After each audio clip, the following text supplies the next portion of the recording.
जिन घरों में होती है रामायण, नहीं आती किसी प्रकार की कोई विपदा। नमस्कार, मार्तंड ज्योतिष केंद्र में आप सभी का स्वागत है। मैं हूं नीरज कुमार। रामायण में भगवान श्री राम का गुणगान और वृत्तांत कहा गया है। जिस घर में रामायण को सम्मान के साथ रखा जाता है या पूजा की जाती है, वहां पर किसी भी प्रकार का कोई अभाव नहीं होता। इस कलयुग के समय में राम नाम का जप बहुत लाभकारी और चमत्कारी माना गया है। रामायण का नित्य पाठ करने से मानसिक शांति प्राप्त होती है। जहाँ पर रामायण रखी होती है वहाँ प्रभु राम की कृपा सदैव बनी रहती है। रामायण की चौपाई कई मंत्रों के जाप के बराबर फल प्रदान करता है। रामायण हमें जीवन जीने का सही मार्ग समझाती है।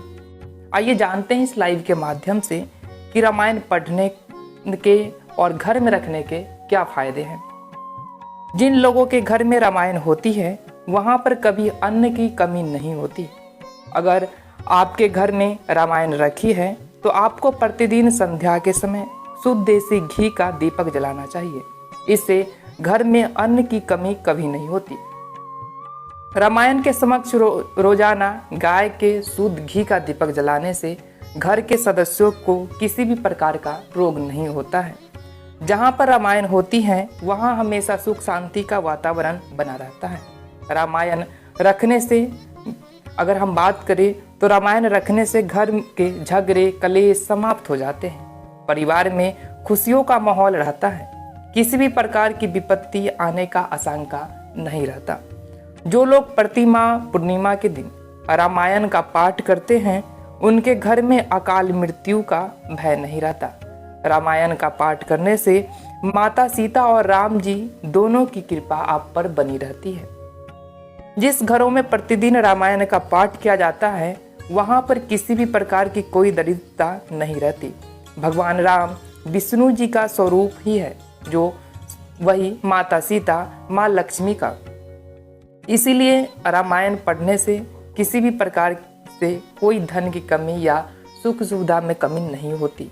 प्रति सप्ताह रामायण का पाठ करने से संतान वृद्धि होती है व सुख सुविधा घर में आती है। रामायण का पाठ करने से भगवान श्री राम के साथ हनुमान जी की कृपा भी बनी रहती है, जिससे घर में किसी भी प्रकार की नकारात्मक शक्ति नहीं आती। अकारण लगने वाले भय से आप मुक्ति प्राप्त कर सकते हैं।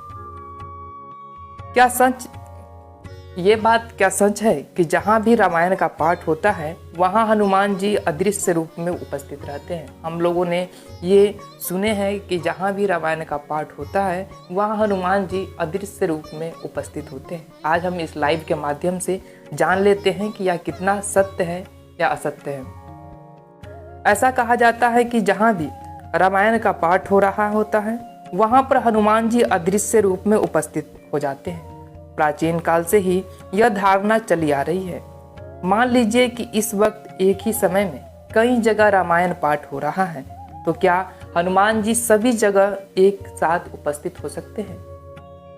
दरअसल राम कथा तो राम के पहले से ही जारी है। सर्वप्रथम श्री राम की कथा भगवान श्री शंकर ने माता पार्वती जी को सुनाई। उस कथा को एक कौवे ने भी सुन लिया। उसी कौवे को पुनर्जन्म में काकभूषुंडी के रूप में हुआ।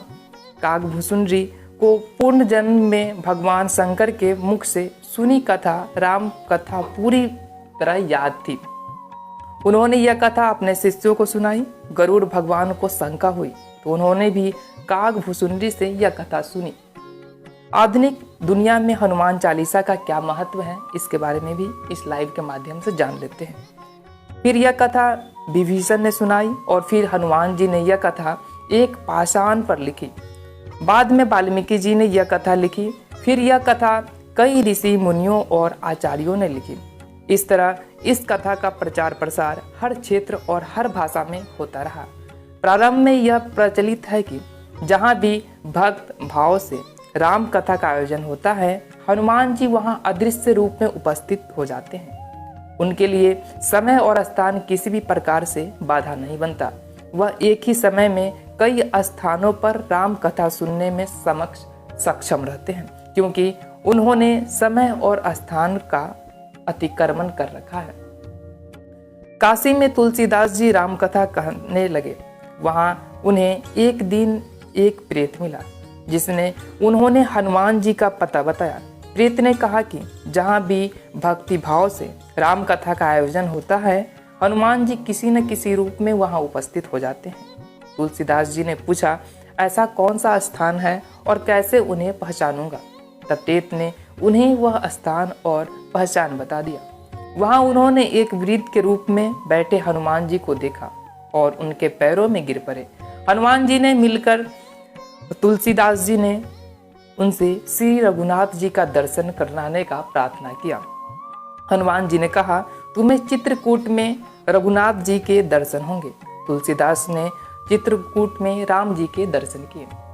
इसी तरह कई ऐसे उदाहरण हैं जिनसे यह बताया जा सकता है कि हनुमान जी वहाँ उपस्थित हो जाते हैं जहाँ राम कथा होता है।